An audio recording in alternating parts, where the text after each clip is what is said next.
Hey, how's it going, guys? It's Nate here. And Skyrim is a massif game. Yes, that's French. I'm running a tad low on English adjectives at the moment. Anyway, as I was saying, The Elder Scrolls V is rich in places to explore, quests to take up, and characters to engage with.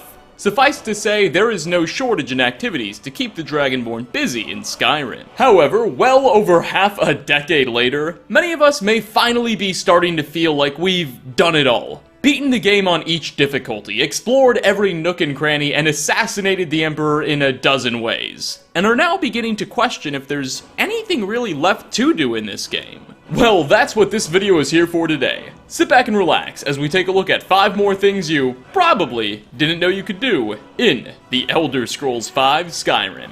Part 13. Starting off, after the player has surpassed level 50 in any school of magic, be it destruction, illusion, etc., and has a spell equipped, you'll have a small chance at randomly encountering a strange NPC, simply named Challenger, while wandering Skyrim. The character will approach you and say, quote, "You call yourself a wizard?" proceeding to demand you face off in a magical duel against him. You call yourself a wizard? I challenge you to a duel.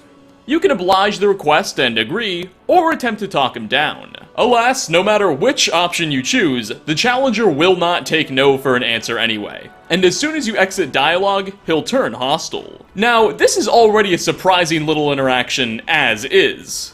However, in the ensuing fight, if you decide you don't actually feel like using magic, and just happen to pull out a sword or something, the challenger will actually lambast you for cheating, and say some rather humorous lines of unique dialogue. It's no fun unless you fight me with magic. You're cheating. This is a magic duel. Magic, you know, with spells. Now, in fairness, considering this man walked up to you completely unsolicited and demanded you essentially fight him to the death, no matter how you feel about the matter, I'd say you're perfectly in the right to dispatch of him in whatever fashion you please. And it would seem Hold Guards will happen to agree, as you will not be awarded a bounty no matter what course of action you ultimately decide to take. Next on our list, the quest, Before the Storm, begins immediately after the player escapes Helgen and arrives in Riverwood.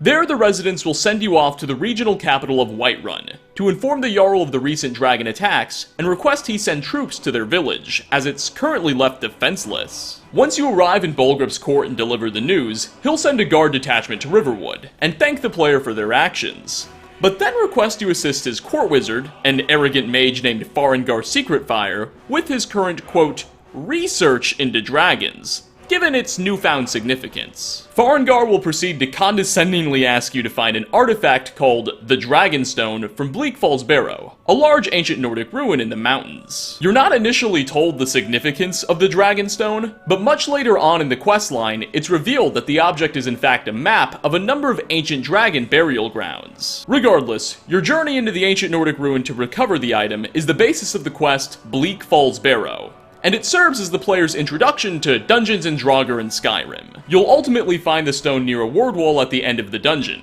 in the possession of a final boss-like undead whom you'll have to slay. Once you've done so, take the Dragonstone from its inventory and bring it back to Farengar to complete the quest. However, you can actually go through Bleak Falls Barrow and retrieve this Dragonstone long before Farengar sends you in his quest, if you decide to do it on your own intuition. If you've opted to do this and already have the artifact in your possession by the time you first meet Farengar, as he's giving you the quest to go get the stone, you'll have a unique dialogue option to say, "Oh, you mean this Dragonstone?" which will surprise the mage and automatically complete the quest. Go to Bleak Falls Barrow, find this tablet, no doubt interred in the main chamber, and bring it. Ah, the Dragonstone of Bleak Falls Barrow. You already found it. You are cut from a different cloth than the usual brutes the Jarl foists on me. Coming in at number 3, did you know that Fortify Restoration Potions loop and stack with Fortify Alchemy Enchanted Apparel? You see, Fortify Restoration Potions increase the effectiveness of the enchantments on a player's armor by a certain percentage, while at the same time making restoration-based magic more efficient to cast. Well, if you're wearing armor with the Fortify Alchemy enchantments, which in turn makes potions you craft stronger, you can effectively create a loop by making Fortify Restoration potions, and ultimately be able to craft potions with up to 10 million times the effectiveness and worth hundreds of thousands of septims. For example, if you're wearing a bunch of Fortify Alchemy armor that makes created potions, say, 40% more effective, and then craft a potion of Fortify Restoration that makes existing enchantments on armor, say, 25% more effective, when you drink that potion, your Fortify Alchemy armor will become more powerful, allowing you to craft an even more powerful Restoration potion. And therefore your alchemy armor will get even more powerful, and so on and so forth. You get the idea. This cycle can be repeated infinitely. Just make sure you take the armor off and put it back on again after you drink each potion, so its effects can be realized. Eventually, once you're comfortable with the number, it can be, I don't know, anything from 10,000% to 12 million% better alchemy, you can then craft a bunch of insanely overpowered potions and poisons worth as much as castles. For instance, I made a poison that did 120 billion points of damage. And if you want to take this whole system a step further, you can even craft a potion that increases your smithing ability by a similarly insane percentage, and then proceed to craft god tier level armor. Now, this strategy may be a bit hard to follow, so I'll pin a comment with some links to some videos and articles that explain this whole thing a bit better with more detail. In fairness, this entire little strategy is more than likely the result of an oversight by Bethesda when designing the enchanting and alchemy systems. But if you're ever interested in making poisons that can one-shot Alduin, or armors that can withstand all the damage in the world, do know that that is indeed a possibility. For a fourth spot, this stands in sharp contrast to crafting potions worth billions of septims.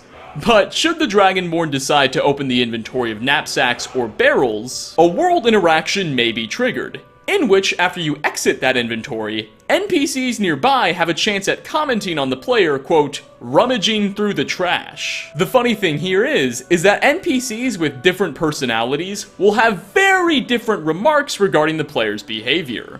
Wealthy characters like Maven Blackbriar, for instance, will be extremely critical of your actions, and almost mock the Dragonborn, whereas beggars and more modest citizens will instead have more of a one man's trash is another man's treasure mentality, and be a lot more forgiving. Take a listen. Is he sifting through trash? Look at him rummaging through refuse. Wonder what he's lost, besides his mind. Picking through garbage. Has he no shame? He might find something good in there. One man's trash is another's treasure. Now, before we get to our final spot, as is becoming the norm in these videos, there is one honorable mention that I'd like to share. We've covered it before in like a 10 Tiny Details video uploaded a year ago, so hence its honorable mention status, but it's still pretty cool. Anyway, forsworn briar hearts are partially undead, seemingly high-ranking members of the forsworn. They've undergone a ritual in which their actual heart has been replaced with a briar heart flower, hence their name and somewhat undead nature. Well, did you know that you can actually pickpocket the briar heart itself from a forsworn briar heart's inventory? Doing this will immediately kill the forsworn victim, as you literally just ripped their heart out. And when you look at their corpses, you'll even find the briar heart that was supposed to be in their chest removed. This is an excellent way at stealthily neutralizing these otherwise rather powerful foes. However, do keep in mind, forsworn briarhearts have incredibly good sneak detection, among the strongest in the game, probably for this very reason. So actually sneaking up on these bandits will prove challenging unless you've leveled up the proper skills and or have a decent set of robes on. But assuming the conditions are right, hopefully this trick will save you a couple of otherwise potentially challenging battles. And finally, last on our list, the quest, In My Time of Need, is among the most popular side quests in the game. It concerns a Redguard woman working out of the Bannered Mare Tavern in Whiterun, going by the name Satya. She's currently being pursued by a number of Redguard Alikir mercenaries from Hammerfell, who claim she betrayed a city in her homeland to the Aldemari Dominion in order to enrich herself, and they seek to bring her to justice. Satya, by contrast, alleges that the warriors pursuing her are actually the ones really in cahoots with the Thalmor, and they're after her for speaking out against the Dominion. The player will ultimately have to determine who they believe is telling the truth, and either turn Satya over to her pursuers, or murder them all to death in order to keep her safe. Well, if you decide to side with the Alakir and turn Satya over, they'll have you lead her out of Whiterun to a location just behind the stables on the city's outskirts, where a Redguard named Kamatu will surprise and cast a paralysis spell on her, after delivering a short monologue. Once that's completed, he'll then inform you of his plans to take Satya back to Hammerfell, where she'll be put on trial, and he'll give you a small sum of gold, thanking you for your help and completing the quest. But if you choose to kill Satya just before Kamatu ambushes her, you can indeed fail the quest early, and unlock some otherwise unique dialogue, in which Kamatu harshly criticizes the Dragonborn for their actions. All that effort and you just kill her? You've ruined everything. Likewise, you can also just kill Kamatu as you're turning Satya over to him. She'll initially be a tad upset about the fact that you sort of led her into a trap, but still appreciate the fact that you got rid of the Red Guards, and you'll be able to get a reward from her as well. You liar! How could you do that to me? You could have warned me you were baiting me into a trap. But you're right. This should scatter the rest of them. I can go back to my life for now.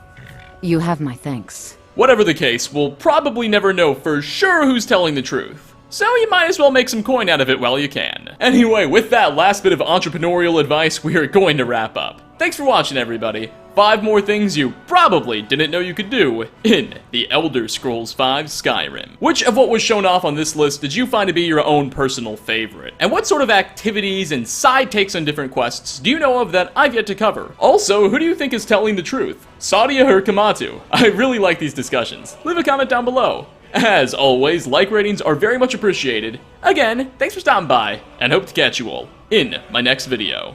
Peace out, everyone.